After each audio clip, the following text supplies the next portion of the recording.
Did one of your scan pages end up sideways or upside down in NAPS2?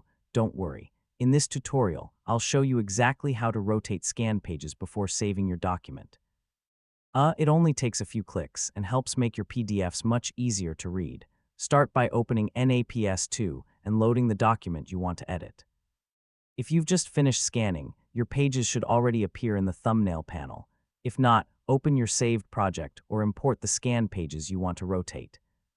Next, click the page that needs to be rotated. Once it's selected, you can use the rotation tools from the toolbar or the right-click menu, depending on your version of NAPS2. Make sure you've selected the correct page before making any changes. Now click Rotate Left or Rotate Right until the page is displayed correctly.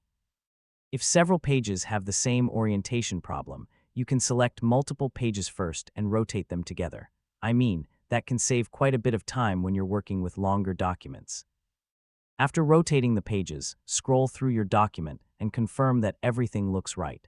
Check that the text is easy to read and that every page has the correct orientation before saving. When you're happy with the results, click Save PDF to export the corrected document, or save your project if you plan to make more edits later. Once it's saved, your rotated pages will appear exactly as you arranged them, and that's how to rotate scan pages in NAPS2.